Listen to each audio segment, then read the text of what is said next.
En la segunda parte de esta audioclase, considerando los análisis de regresión simple, vamos a hablar de un caso práctico. En él lo que pretendemos no es otra cosa sino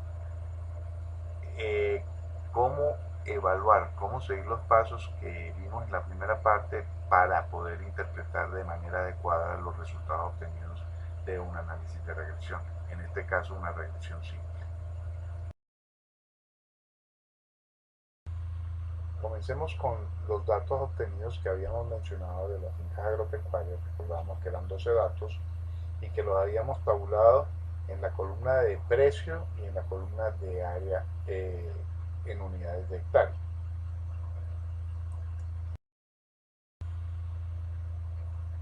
Entonces empezamos a realizar los pasos que mencionábamos en el procedimiento.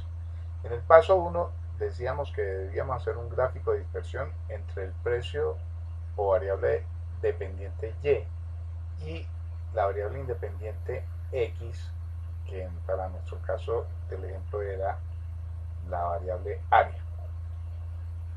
Con ello pretendemos buscar los siguientes objetivos, que era tantear la relación entre las variables, definir si esa relación era positiva o negativa o era inexistente, y recordábamos que deberíamos depurar los datos de la potencial existencia de algunos datos que nos estuvieran entorpeciendo o metiendo ruido a la construcción de nuestro modelo, que se llaman datos outlier o datos atípicos.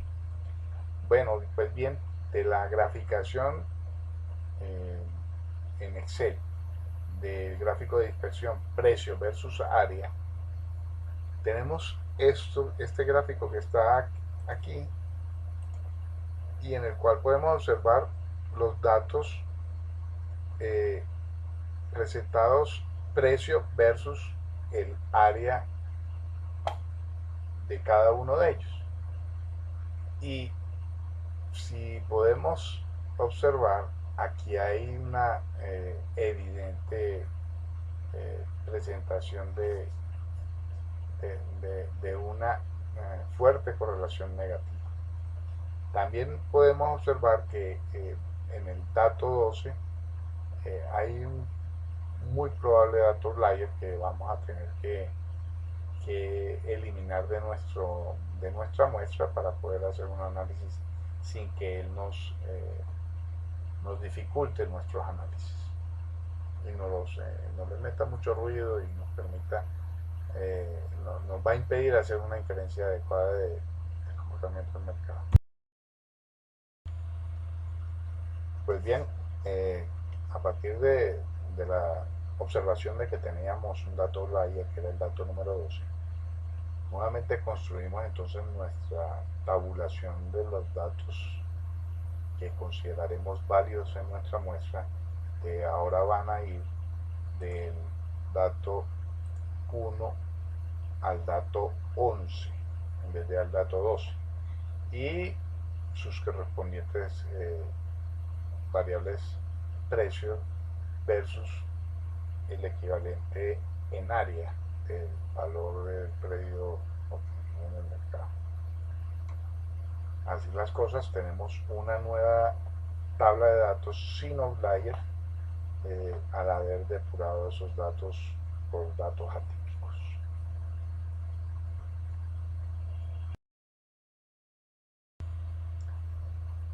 El paso siguiente es el cálculo del coeficiente de correlación. A ver, varios de los cálculos que vamos a hacer, incluso la construcción de nuestro modelo de nuestros parámetros de ecuación, son obtenidos por unas fórmulas un poquito engorrosas, que es lo que más atemoriza a muchos de ustedes. Bueno, para hacer fácil la explicación, eso lo hace Excel. Vamos a empezar porque eso lo hace Excel y lo hacen muchos software estadísticos. O sea, ustedes nada de esto van a tener que hacer.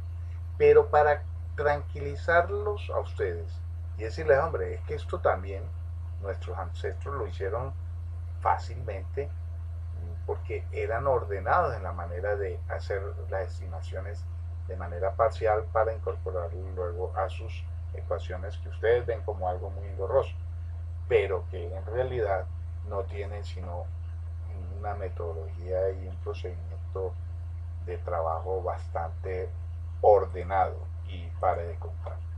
En primer lugar, los datos que teníamos, que los tenemos tabulados, ¿cierto? Que eran área y precio unitario para 11 datos, le sacábamos la media aritmética a cada uno de las variables. A la variable área, la media aritmética 12.55, recuérdense esas cifras, a la media aritmética de la variable precio, que era 19.36, y también obteníamos las desviaciones estándar de la variable área y de la variable precio unitario. Construíamos entonces nuestra primera columna, que era la columna de las X menos las medias aritméticas y las Y menos las medias aritméticas de la Y. Entonces, si ustedes se ponen a ver, dicen 5 menos 12.55 da 7.55. Esa es la fórmula que está aquí, ¿sí o no? Entonces, después 10 menos 12.55 menos 2.55. Y así construyen la columna completa de número 1. La columna 2 es algo similar, pero con la Y. Entonces, 30 menos 19.36 da 10.64. 20 menos 19.36, 0.64, y así sucesivamente construimos la columna 2. ¿Qué hacemos después? Elevamos al cuadrado el resultado de la columna 1 y elevamos al cuadrado el resultado de la columna 2 y obtenemos los valores de estas columnas. ¿Para qué? Porque en las ecuaciones futuras vamos a utilizar la sumatoria de las x sub i menos la x media al cuadrado. Bueno, aquí está, es 420/23. Y la sumatoria de los y sub i menos los y media al cuadrado. Y lo vamos a tener 920. Y vamos a obtener también otra columna, vamos a necesitar otra columna, que es el producto entre las diferencias o residuos de las x sub i multiplicado por los residuos de las y sub i. Estamos aquí y esta es la sumatoria. Hay una cuarta y quinta columna que son necesarias construirlas para obtener esta última columna. Esto lo vamos a utilizar en la obtención del coeficiente de correlación, que lo vamos a ver seguramente en la próxima diapositiva. Pero por ahora, sepan que de la columna 4 y la columna 5, construidas individualmente, que son la columna 1 dividido entre la desviación estándar 649, es decir, 7.55 dividido entre 649 es menos 1.16. 2.55 dividido entre 649 es menos 0.39, igual 10.64 dividido entre 9.59 es 1.11. 0.64 dividido entre 9.59 es 0.07. El producto 1.16 por 1.11 da 1.20. El producto 0.3, esta columna, su total da 9.58. Con esta columna vamos a obtener el coeficiente de correlación. Y con estas columnas vamos a obtener los parámetros de la ecuación. ¿Ok? Que nos van a permitir definir el valor del intercepto de la recta con el eje de las ordenadas y el valor del coeficiente de la variable independiente en la ecuación.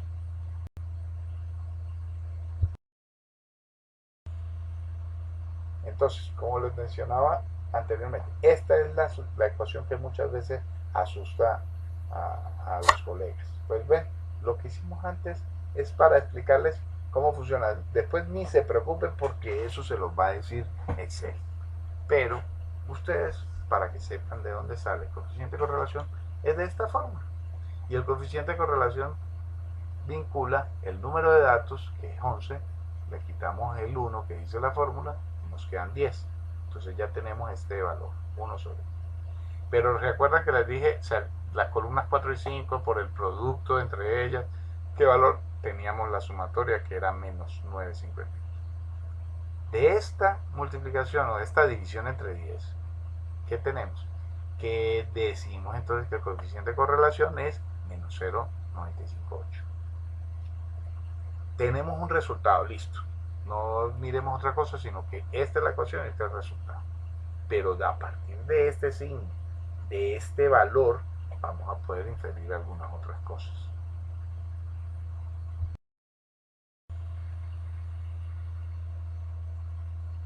Como cuáles, por ejemplo, vamos a poder decir que del coeficiente de correlación menos 0,958 podemos decir que existe una fuerte correlación negativa entre la variable dependiente precio unitario y la variable independiente área. Esto es un parámetro que cuando es entre 5 y 0.5 y 0.7 más o menos 0.5 más o menos 0.7, podemos decir que hay una moderada correlación. Entre 0.7 más o menos y 1, vamos a decir que hay una fuerte correlación, o entre 0.99 vamos a decir que hay una fuerte correlación. Pero cuando esta es 1, vamos a decir que hay una correlación perfecta, positiva o negativa, pero perfecta. Esta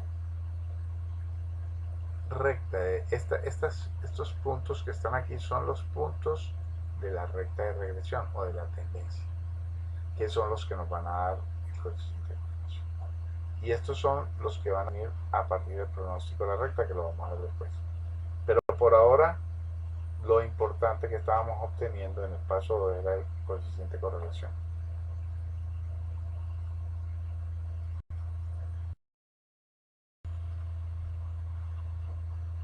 ¿Se acuerda que les dije que las otras columnas de la tabla que habíamos hecho eran para obtener los parámetros o los estimadores de los parámetros de la regresión?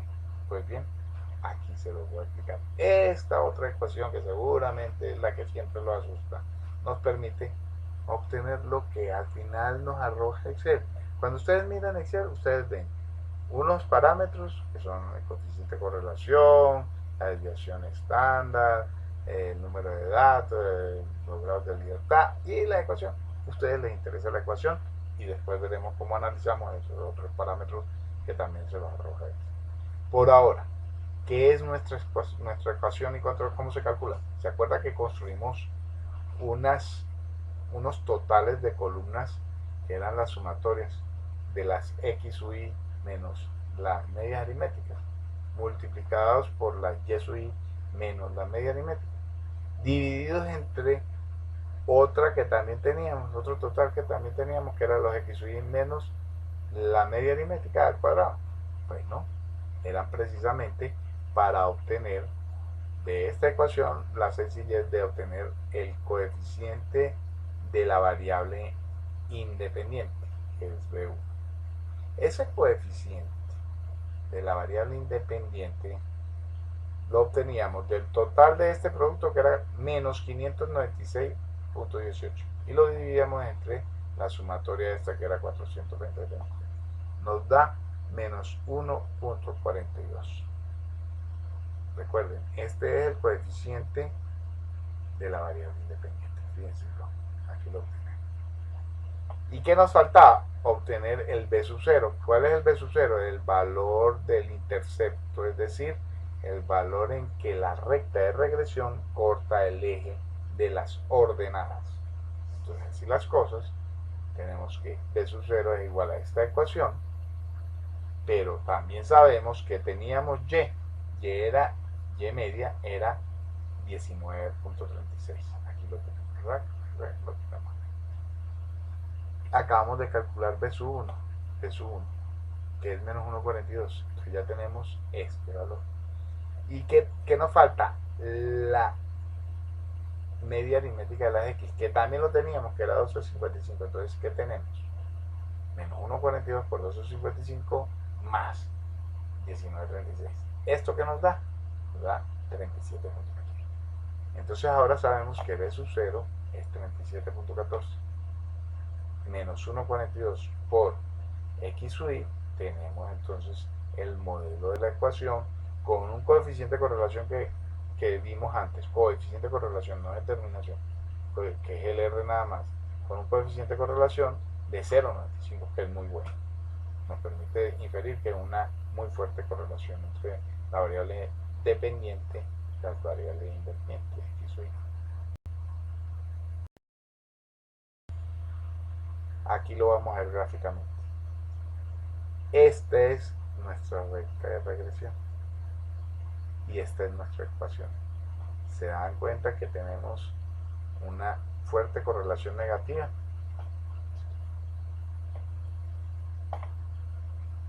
¿Se acuerda que hablamos del intercepto, el valor en el que la recta de regresión corta al eje de las ordenadas, que es precio? Pues miren, si ustedes tratan de extrapolar esta recta hacia allá, se dan cuenta que va a estar entre 35 y 40. Es decir, el punto de corte realmente va a ser 37.14. Ese va a ser el punto en que esta recta pasa por acá, por el eje de las ordenadas. Y este es el valor de la pendiente. De la pendiente. Esta es nuestra ecuación.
Hacemos entonces para calcular la bondad de los modelos, recuerda que había unas fórmulas allá, una Y con un sombrerito. Esa es la Y calculada. Es decir, es el valor del precio unitario, no el observado, sino el valor que tenemos ahora a través del modelo. Para la misma área, entonces obtenemos un valor distinto al observado. ¿Se acuerdan que el observado era 30? Fíjense que ahora con la Y calculada no es 30, sino 30,04. ¿Qué tenemos aquí? Un residuo. ¿Un residuo de cuánto? De 0,04. Y así va a ser sucesivamente para todos los datos en función de qué? Del área. Entonces, para la observada teníamos 20. Para la calculada con el modelo nos da 22,94. ¿Qué vamos a obtener aquí? Unos datos que no van a ser estos, sino los calculados. Esa es nuestra columna 1. Lo calculamos con la ecuación del modelo obtenida. También, esto también lo hace Excel. O sea, esto a ustedes ni siquiera lo ven. Esto se lo arroja todo Excel. Entonces, después, ¿qué hacemos? Obtenemos la Y calculada menos la media. O sea, aquí tenemos la media de la observada, ¿cierto? Y la Y calculada. Entonces obtenemos la diferencia entre la Y calculada y la Y media. Y aquí nos va dando 10,68, etcétera, etcétera, así sucesivamente. La columna 3. La columna 3 va a ser exactamente el residuo. Es decir, la Y calculada menos la Y observada. ¿Lo ven? 30 menos 30, 30,04 menos 30, 22,94 menos 20, y así sucesivamente. ¿Para qué construimos esto? Porque nuestras fórmulas, recuerdan que estábamos hablando de mínimos cuadrados, bueno, eso tiene que ver porque casi todo lo elevamos al cuadrado. Entonces, vemos que la columna 2 la debemos elevar al cuadrado. Es decir, la Y calculada menos la Y media la llevamos al cuadrado. Entonces, 10,68 lo multiplicamos por la misma cifra, 10,68, y eso es elevarlo al cuadrado. ¿Por qué? Porque vamos a requerir la sumatoria de estos, que es 848,87. También vamos a obtener la columna 3, que eran los residuos, elevado al cuadrado. 0,04 elevado al cuadrado es 0,00,016 por allá. Y 2,94 elevado al cuadrado, 8,64, y así sucesivamente hasta que tenemos la sumatoria. También la de la diferencia, y menos y media, y menos y media, y elevamos al cuadrado y tenemos este valor. Cuando hacemos estas tabulaciones es precisamente para facilitar cálculos con fórmulas como las que vimos en la anterior diapositiva.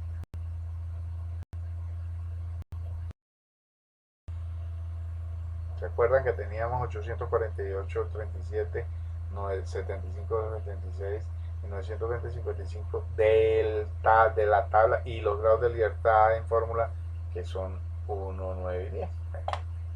Ahora obtenemos estos valores y son los cálculos a partir de esto. ¿Listo?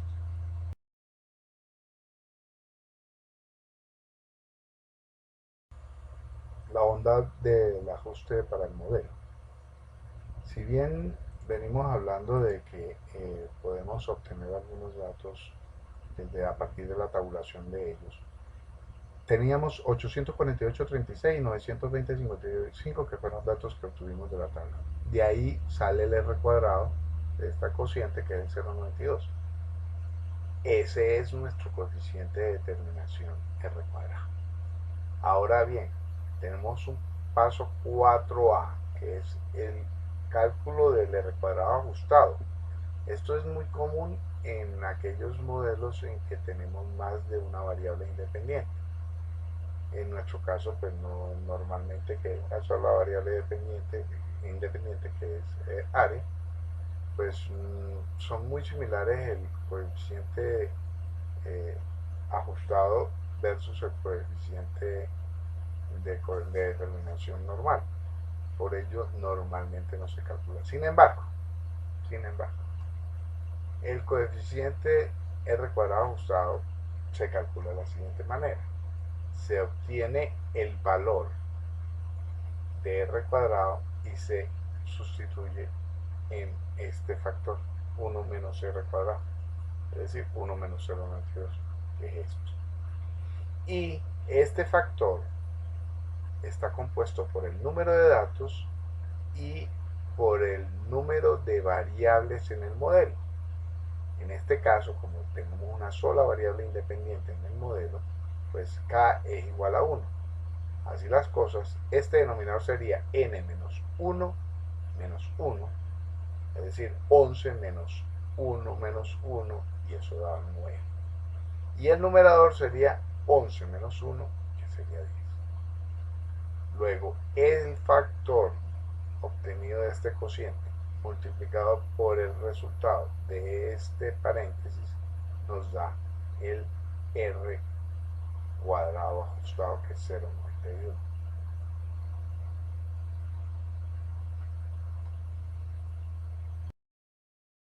Por último, vamos a obtener los valores para el coeficiente de determinación R cuadrado, que en este caso en particular en el que venimos estudiando, podemos inferir del valor obtenido, que es 0.92, en nuestra escala de cualidades para él. Podemos decir que este 0.92 nos expresa una fuerte explicación del, del, de la variable independiente área para el precio unitario de los predios o de los inmuebles que estamos analizando. Es decir, cuando tenemos un valor de mayor, como lo dijimos, de 0.70 en el R cuadrado, podemos suponer que hay una fuerte explicación de la variable independiente en la variable dependiente precio unitario.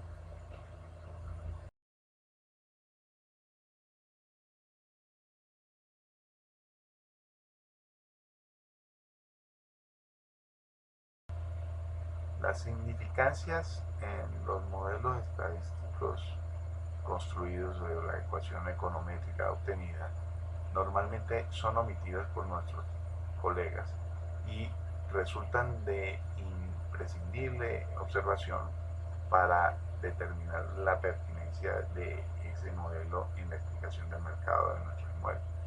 ¿Cómo se determina el nivel de significancia de nuestros modelos en el caso de global del modelo?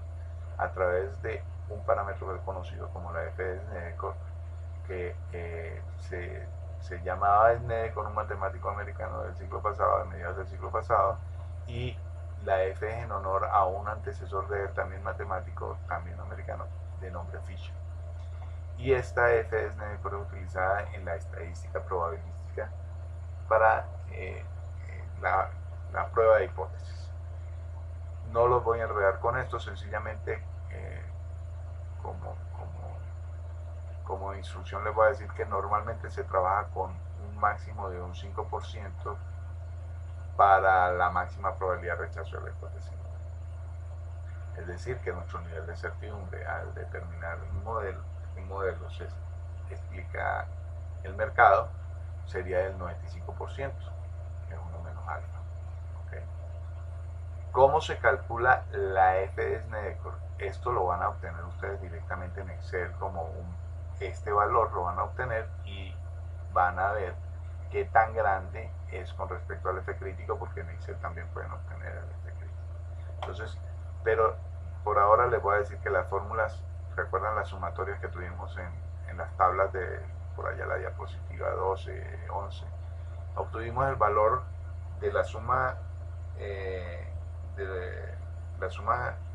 de los cuadrados de la regresión, que es el numerador 848, y de la media cuadrática de los residuos. Eso nos da el cociente de F calculado. Esto se los da a ustedes en Excel, no se preocupen por eso, este valor se los da Excel.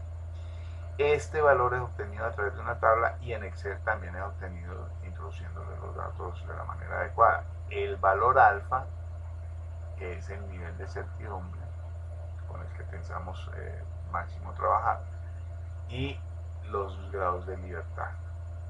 Esto tiene que ver con el número de datos y los grados de libertad y la variable que tenemos en el modelo. El modelo que estamos trabajando, dijimos que era el 5%, o sea que alfa va a ser 0,05. Dijimos que había una sola variable independiente, que es área, entonces es 1. Y dijimos que tenemos 11 datos, entonces n menos el número de variables independientes, que es 1, menos 1 nos da 9.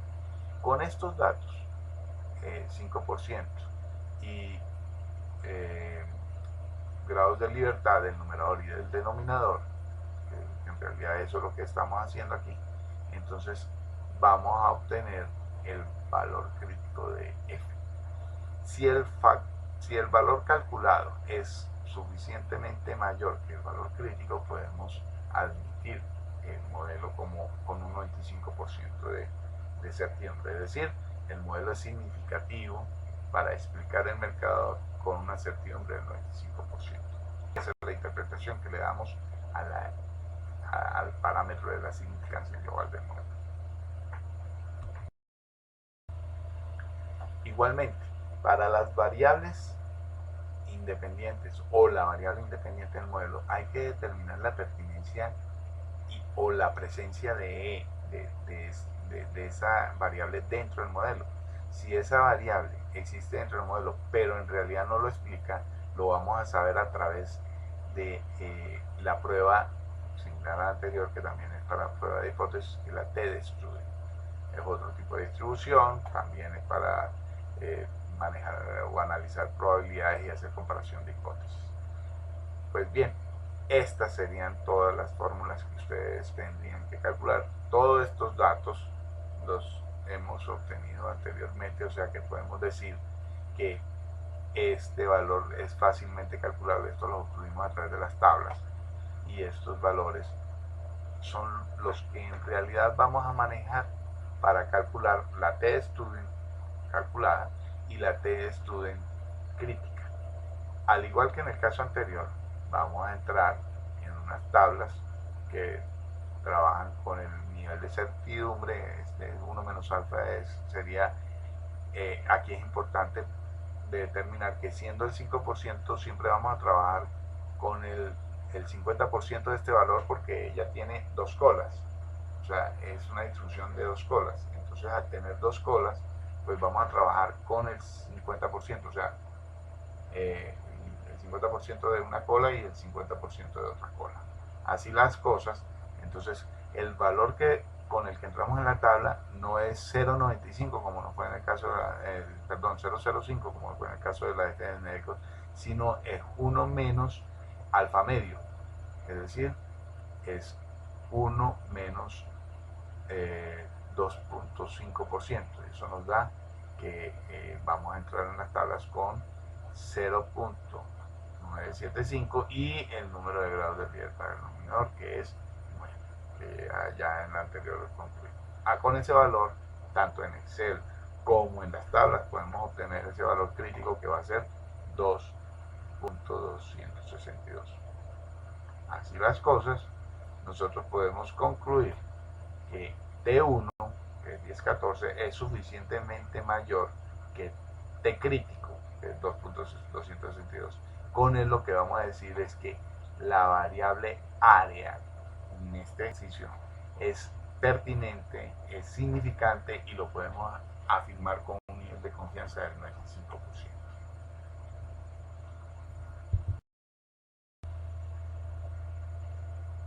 Los análisis de los residuos, al igual que los de la significancia, tradicionalmente también son eh, subestimados por los evaluadores o por quienes manejan precariamente esto.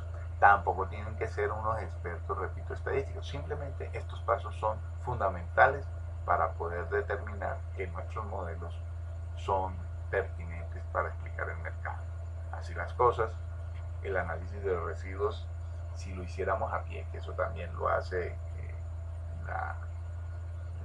los software que existen a través de un análisis que se llama ANOVA, que es análisis de la varianza de los residuos. Pues bien, esto es lo que nosotros hacemos aquí en esta tabulación muy sencilla, que llegamos y obtenemos en la columna 1 los valores observados, ¿cierto? Que son los valores después de incorporar la ecuación, la variable área, y obviamente va a diferir del valor observado y vamos a tener un valor calculado. En la columna 2 vamos a obtener la diferencia entre los valores calculados y los valores observados, es decir, los residuos. Y aquí vamos a obtener el cociente con la desviación estándar de los residuos. Aquí está el valor de la desviación estándar de los residuos. Esta es. Y al dividir este valor entre esta desviación estándar, vamos a obtener estos valores. ¿Para qué nos sirve el cálculo de esta columna? Cuando nosotros hacemos el análisis de los residuos y vemos que uno de estos valores, alguno de ellos, supera el rango de más o menos 2,00, podemos estar en la presencia de un dato outlier. Es decir, este dato habría que descartarlo de nuestro modelo en aquellas ocasiones en las que tengamos un R cuadrado que aún no es muy fuerte. Y si este valor llegare a ser mayor que más o menos 3, eso sí, casi que con total garantía, es un dato que le está metiendo ruido al modelo. En el caso anterior podría darse la ocasión de que sea un punto influyente y que no se debe quitar de los datos, pero en el caso de que es más o menos 3, la probabilidad es de que ese dato realmente le esté incorporando ruidos y que se pueda prescindir de él para conseguir un mejor modelo, son muy altos.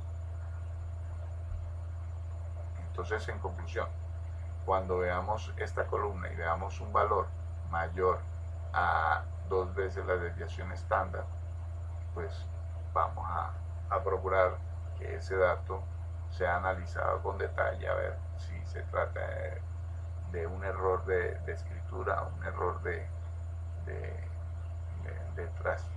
transcripción, o sencillamente es un punto que es imposible que sea eliminado porque está marcando una tendencia de transformación en el sector y el quitarlo generaría para el modelo un sesgo que no debemos incorporarle a nuestra ecuación.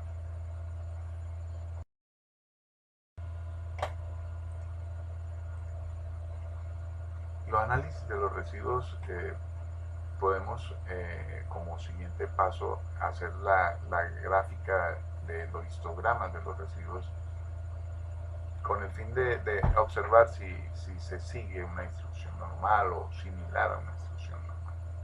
Tenemos realmente muy pocos datos en este modelo, en esta CMET, y no pudiéramos apreciar con exactitud la distribución que siguen los residuos. Es normal que a partir de los 30 datos nosotros podamos hacer suponer que hay un comportamiento de los residuos con una distribución normal. Por ahora, lo que podemos observar es que los residuos nos generan a simple vista una ecuación que no es lineal, sino una ecuación que incorpora una tendencia logarítmica. Y aquí observamos que entonces la variable área es transformada a un logaritmo neperiano. Con esta ecuación vemos que el r cuadrado es de 0,90, sería también fuerte porque es mayor que 0,70. Sin embargo, el de la recta de regresión que habíamos obtenido antes era de 0,95, perdón, 0,92, y teníamos una ecuación de una recta. Esto es simplemente ilustrativo de cómo se grafican los residuos y cómo se hace el análisis de la tendencia de la distribución de los residuos, que para este caso no podemos apreciar gran cosa.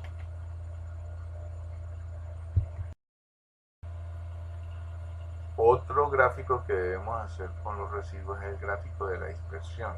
Recuerden que uno de los supuestos básicos con los que se trabajan los análisis de regresión es que la varianza de los residuos es constante, pero en este caso nosotros podemos observar lo que vimos anteriormente hace 2 diapositivas, y es que hay un dato que tiene más de 2 veces la desviación estándar, da 2.35.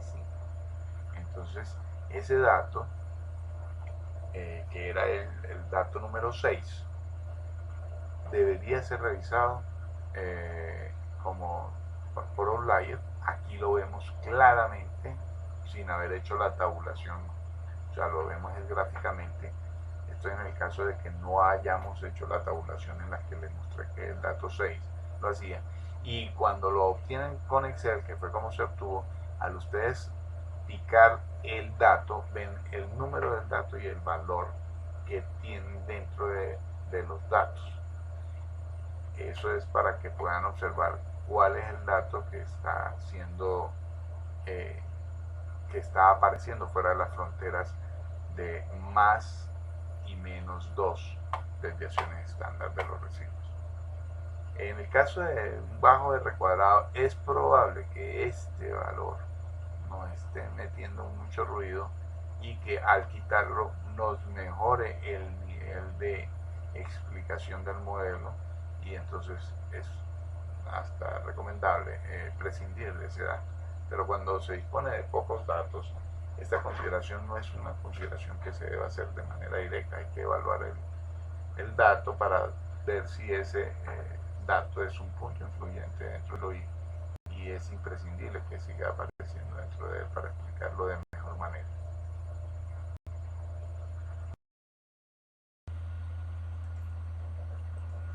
Los análisis de los residuos, dijimos que debemos confirmar uno de los supuestos básicos de los modelos de regresión, que es el análisis de que el modelo sea homocedástico, es decir, que la varianza de los residuos sea constante. Hay algunas consideraciones muy importantes que se las debo decir, y es probable que les resuelva en algunas ocasiones el problema que detecten de homocedasticidad. El primero es que cuando vean que hay variables independientes con un gran recorrido respecto a su propia media, generalmente eso ocurre, o sea, cuando se ha dispuesto arbitrariamente el orden de las observaciones, generando casualmente que existan observaciones con grandes valores en una determinada variable explicativa y lo mismo también pequeños valores en esa misma variable. Puede deberse a que hayamos omitido variables importantes dentro del modelo que debemos estimar. Obviamente, si se omite una variable de relevancia en la especificación, esa variable quedará parcialmente recogida dentro de los errores o dentro de los residuos o dentro de las perturbaciones aleatorias, introduciendo en estas una variación propia que no será necesariamente constante. Puede deberse al cambio de estructura, en el hecho de que se determina un mal ajuste de los parámetros al conjunto de los datos muestrales. Este no tiene por qué influir del mismo modo en todo el recorrido de la muestra y puede producir cuantías de desajuste del modelo diferentes. Por lo tanto, la varianza de ese modelo no va a ser constante. Por último, utilizar variables no relativizadas. Cuando existen observaciones dentro de una variable en concreto y que poseen un valor mayor a las otras variables explicativas, estas pueden originar valores de error diferentes. En esta situación es similar a la que se explica en el primer punto, pero con la salvedad de que en este caso se compara con las otras variables, no contra la media. Inclusive con la variable dependiente.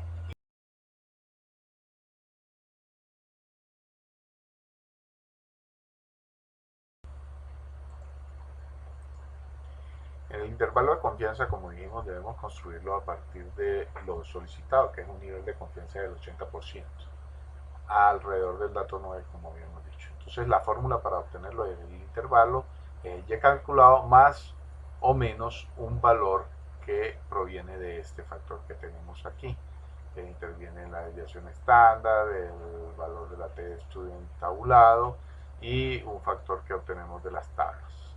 Este es el dato 9 menos la media aritmética y la sumatoria de otros valores y n es el número de datos. Así las cosas, vamos a obtener esta ecuación, ¿ok?, que es con la que se obtiene la desviación estándar, y como estos valores los teníamos tabulados, podemos decir el cálculo es de 2.9 la desviación estándar. Ese va a ser el valor que vamos a poner aquí. Después vamos a calcular el valor tabulado de este, como 1 menos alfa medio es igual a 20 entre 2 igual a 10, es decir, a 0.1. Con 0.1 vamos a entrar en la tabla y con los números de grado de libertad, que es 9, vamos a decir que entonces vamos a entrar a la tabla con 0.1 y 9 para obtener un 1.83. Ese 1.83 es este valor que vamos a tener aquí. Este 2.9 es este valor que vamos a tener aquí. Y 1301 es el valor calculado para el dato 9, el valor calculado. Entonces, así las cosas, 1 entre 11, que es el número de datos, 17, que es el valor del dato observado, menos la media del dato de los datos de área, dividido entre el total de estos, nos van a dar este valor 1301 más o menos 1.48.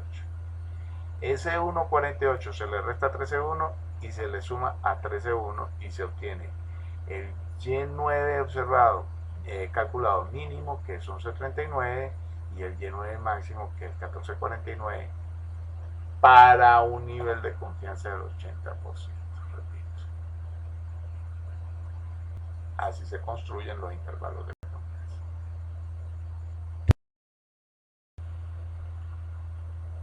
En la tabla TestStudent, para ver cómo funcionaba eso, dijimos que era un dato que podía arrancar de 1 menos alfa medio, que era 0,1, que era 100 menos 80 y entre 2, 10, era 0,1, y el cálculo de el valor de los grados de libertad, que es el número de datos menos el número de variables menos 1, y eso le da 9. Con el valor 0,1 entra en la tabla en donde dice alfa, entra en la tabla con 0,1, y en los grados de libertad entra con 9. En la intersección entre la fila y la columna obtiene el valor 1.383, que es el que en la anterior slide calculábamos, y aquí lo que queríamos era mostrar cómo operaba ese paso.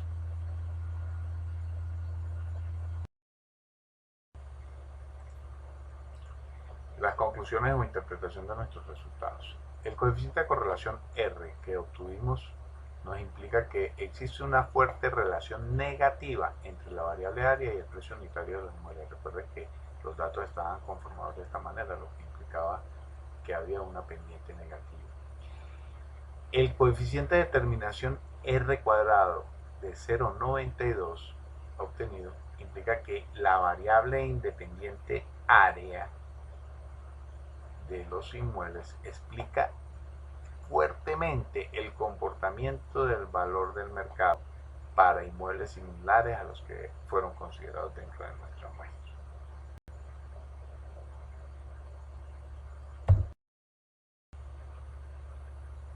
Existe significancia global del modelo al evaluarlo con la F de Snedeker, lo que se puede afirmar con un nivel de confianza del 95%.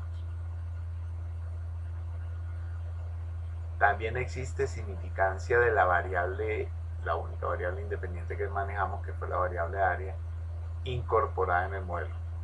Pues al evaluarlo con la TestStudent, pudimos determinar que existe un nivel de certidumbre de confianza de que esa variable sea pertinente dentro del modelo del 95%. En el análisis de los residuos se observó que el dato número 6 tiene un residuo estandarizado mayor de 2, lo que implica que se debe estudiar este dato para que el mismo sea o no considerado como un dato atípico o outlier. En el análisis de los residuos se observa que existe homocedasticidad, pues la varianza de los mismos es apreciablemente constante. En el histograma construido con los residuos se observa que existe una tendencia logarítmica, que lo vimos en el momento en que construimos los residuos. La ecuación del modelo con mejor R cuadrado obtenido es la siguiente: y igual a 37.14 menos 1.42 por variable independiente X o Y, que para nosotros era área. De esto, de esta ecuación, podemos inferir lo siguiente: que por cada unidad que aumente, o sea, por cada hectárea que aumente un predio, va a haber una afectación en el precio unitario de disminución, porque hay un signo negativo, en 1.42 unidades. Esa es la interpretación que le damos a la ecuación del modelo construido. Bueno, con esto hemos concluido este caso práctico desarrollado muy desmenuzadamente, muy a pie, para mostrarles de dónde provienen cada uno de los parámetros que son necesarios revisar, y que por desconocimiento o por la razón que sea han sido por muchos años, por mucho tiempo omitidos en algunos colegas que se aventuran a utilizar las regresiones lineales sin saber el contenido, la importancia de la revisión de esos parámetros para validar el modelo.